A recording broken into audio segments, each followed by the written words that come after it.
नमस्कार साथियों, स्वागत है आप सभी का हमारे खुराना क्लासेस यूट्यूब चैनल पर।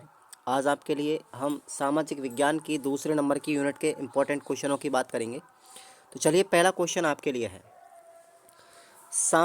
समाज विज्ञानों का उद्भव कहाँ से हुआ है? तो आपका राइट आंसर हो जाएगा पश्चिमी देशों से हुआ है। पुनर्जागरण युग का उदय कहाँ से हुआ है? तो वो इटली से हुआ है। एक बार मैं रिवीजन कर रहा हूँ, आप सभी विद्यार्थी इसको ध्यान से देखते जाएंगे। सामाजिक अध्ययन को सबसे पहले कहाँ विद्यालय पाठ्यक्रम में शामिल किया गया? तो वो किया गया था अमेरिका के अंदर। ठीक है, अमेरिकी विद्यालयों में सामाजिक ज्ञान का युग कौन सा है? तो वो है 1920 से लेकर के 1955 के मध्य में। ठीक है, अगला क्वेश्चन, कार्ल मार्क्स के समाज के ढांचे का विश्लेषण किस आधारित पर था? तो वो था भौतिकवाद पर आधारित। अगला क्वेश्चन देखिए, वेबर ने समाज की ढांचागत व्याख्या में किसे शामिल किया है? तो उन्होंने धर्म को शामिल किया है। ठीक है, धर्म को। अगला क्वेश्चन है, ईमाइल दुर्खिम के अनुसार समाज क्या है? ईमेल दुर्खैम के अनुसार, ईमाइल जो है दुर्खिम के अनुसार समाज एक जटिल व्यवस्था है। अगला क्वेश्चन है, दुर्खिम के अनुसार आत्महत्या की अवधारणा किस पर आधारित है? तो वो एकता पर आधारित है। अगला क्वेश्चन देखिए, अगला है, गांधी जी के अनुसार सत्य के आधार को मजबूत कौन करता है? तो वो धर्म ही करता है। ठीक है, जाति विहीन समाज की संकल्पना किसने दी है? तो डॉक्टर बी.आर. अम्बेडकर ने दी है। अगला क्वेश्चन है हमारा, देखिए, समाज बनने का सही क्रम क्या है? तो समाज बनने का सही क्रम है, पहले व्यक्ति, व्यक्ति किसके अंदर होगा? परिवार, परिवार किसके अंदर होगा? समुदाय के, समुदाय किसके अंदर होता है? समाज के अंदर होता है। ठीक है, इस तरीके से आप लोग डायग्राम बनाएंगे। ये व्यक्ति है, फिर ये परिवार है, फिर ये समाज के अंदर हो, समुदाय के अंदर, और सबसे बड़ा समाज हो गया। इस तरीके से बनाएंगे। उसके बाद अगला क्वेश्चन है, अगला देखिए, निम्नलिखित में से सही संबंध को चुनिए। तो सही संबंध क्या है? कार्ल मार्क्स 1818, इसमें राइनलैंड ट्रियर। ठीक है, इनकी ये पुस्तक थी, इनकी राइट कुछ पुस्तक है, याद रखेंगे आप लोग। अब हम आते हैं अगले क्वेश्चन पर, सामाजिक ज्ञान पाठ्यक्रम में क्या व्यक्त किया गया है? तो इस पाठ्यक्रम के अंतर्गत विशिष्ट रूप से मानव के सामाजिक और भौतिक वातावरण के गतिशील संबंधों को व्यक्त किया गया है। भारत में समाज विज्ञानों का प्रारंभ कब हुआ था? तो उपनिवेशवाद के साथ में हुआ था, उपनिवेशवाद के साथ में हुआ था। अब हम आते हैं अगले क्वेश्चन पर, देखिए, मार्क्स के अनुसार, कार्ल मार्क्स के अनुसार प्रत्येक समाज में कितने वर्ग थे? तो दो वर्ग थे, पहला था उच्च वर्ग और दूसरा था निम्न वर्ग। उच्च वर्ग को उन्होंने बुर्जुआजी वर्ग नाम दिया और निम्न वर्ग को उन्होंने प्रोलेरियट नाम दिया था। आगे बात करते हैं, देखिए, वर्ग संघर्ष किसे कहा जाता है? वर्ग संघर्ष किसे कहा जाता है? तो समाज की मूल संरचना व बाह्य संरचना के बीच अंतर विरोध होता है, जो क्रांति से दोनों संरचनाएं बदल जाती है और एक नया स्वरूप स्थापित होता है। बदलाव की इस प्रक्रिया को वर्ग संघर्ष कहा जाता है। वेबर के अनुसार सामाजिक क्रिया क्या है? तो वेबर के अनुसार विषयक आधार पर दो व्यक्तियों का सामाजिक विचारों का आदान प्रदान, जिसका कोई अर्थ है, और उसी अर्थ के सोच के आधार पर जब एक व्यक्ति या बहुत से व्यक्ति आपस में क्रिया करते हैं तो उसे सामाजिक क्रिया कहा जाता है। अगला क्वेश्चन है अपना, वेबर के क्रियात्मक स्वरूप क्या है वेबर का? तो तर्कसंगत, मूल्यात्मक, भावात्मक और पारस्परिक वेबर के क्रियात्मक स्वरूप है। अगला क्वेश्चन देखेंगे आप लोग, भारतीय समाज की एकता का सूत्र क्या है? तो भारतीय समाज की एकता का सूत्र है विविधता में एकता। क्लियर? बालक को संस्कार कहाँ से प्राप्त होते हैं? परिवार से मिलते हैं, समाज से मिलते हैं और शिक्षा संस्थानों से संस्कार मिलते हैं। नेक्स्ट हमारा क्वेश्चन है, देखिए, अब आते हैं हम लघुत्तरात्मक प्रश्नों की तरफ। तो लघुत्तरात्मक प्रश्नों में है, नए ज्ञान के प्रवर्तक क्या चाहते थे?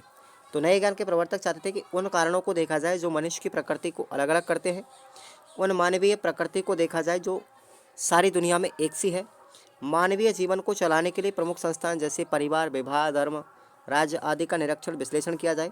प्रत्येक समाज की आकांक्षा थी कि वह प्रगति करे और समाज की परिपक्वता के प्रयासों को समझा जाए। नए ज्ञान के प्रवर्तक यही चाहते थे। अगला क्वेश्चन है, समाज विद्वानों का उद्भव और विकास किस प्रकार से हुआ, समझाइए। समाज विज्ञानों की उत्पत्ति का इतिहास पश्चिम देशों के साथ जुड़ा हुआ है। पश्चिमी देशों में विचारों के उदय और उससे संबंधित आंदोलनों के कारण समाज विज्ञानों के विषय का जन्म हुआ था। उनके विशेष संदर्भों का भी निर्माण हुआ। 8वीं शताब्दी में यूरोप में सांस्कृतिक आंदोलन हुआ था, जिसे पुनर्जागरण काल कहा जाता है। यह आंदोलन इटली से प्रारंभ होकर यूरोप में फैला। यह वह युग था जिसमें प्रकृति तथा भौतिक दुनिया को समझना प्रारंभ हो गया।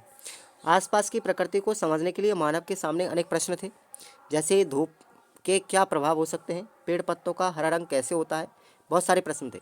ये भौतिक विज्ञान की शुरुआत थी। उसी समय में बेकर नाम के एक विद्वान ने भौतिक विज्ञान से हटकर सामाजिक विज्ञान की कल्पना भी की थी।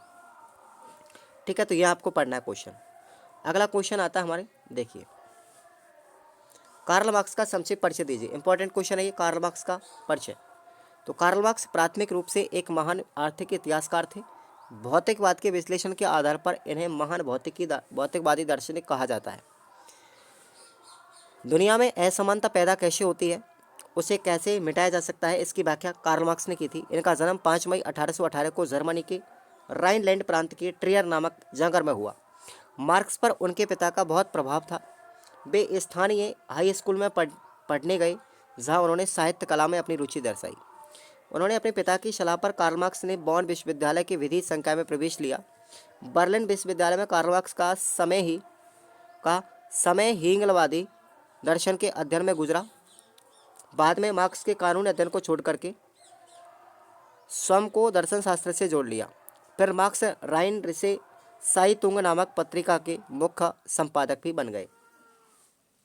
19वीं शताब्दी के मध्य में कार्ल मार्क्स पेरिस आए तो फ्रांस की राजधानी में यूरोप की सामाजिक, आर्थिक, राजनीतिक, सांस्कृतिक उथल पुथल छाई हुई थी। वे जानते थे कि आखिर फ्रांसीसी क्रांति क्यों विफल रही। बाद में वे लंदन चले गए, जहां उनका देहावसान हो गया। मार्क्स का सामाजिक ढांचे के बारे में विश्लेषण और भौतिकवादी व्याख्या पर आधारित था। तो ये आपको याद रखना है। अगला क्वेश्चन आता है हमारा, देखिए, इनमें से आपको एक प्रश्न जरूर आएगा। इमानुएल दुर्खिम का परिचय। इमानुएल दुर्खिम का जन्म फ्रांस में 1859 में हुआ और उनका देहावसान 1917 में। इनके सामाजिक विचार मार्क्स और वेबर से थोड़े अलग थे। उनका सामाजिक दर्शन उस समय की यूरोपीय समाज की परिस्थितियों से विकसित हुआ था। वे यहूदी परिवार से थे। उन्होंने समाज की संरचना, धर्म, समाज और आत्महत्या जैसे व्याधिकीय पक्षों के संदर्भ में महत्वपूर्ण रचना लिखी। बर्लिन विश्वविद्यालय से इनका संबंध रहा। इन्होंने पेरिस, बर्लिन में रहकर अपने अध्ययनों को पूरा किया। ठीक है भाई, अगला हमारा क्वेश्चन है, देखिए, अगला देखेंगे हम। अगला हमारा इंपॉर्टेंट क्वेश्चन है,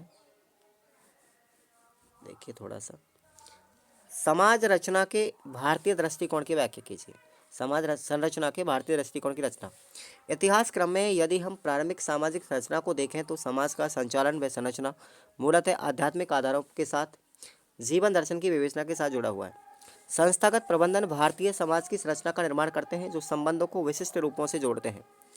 धर्म, वर्ण व्यवस्था, ठीक है, आश्रम व्यवस्था के माध्यम से सारे जीवन के संचालन के संस्थागत प्रबंधन थे, जिनकी पालना समाज में निर्धारित थी। उसी आधार पर संरचना का विकास हुआ था। इन्हीं संस्थागत आधारों पर समाज के स्थायी आधार को बनाया गया था। राजकमल मुखर्जी ने भारतीय सामाजिक संरचना को संस्कृति की मूल एकता के साथ जोड़ा। भारत की सामाजिक क्रियाएं समाज की संरचना का निर्माण करती हैं।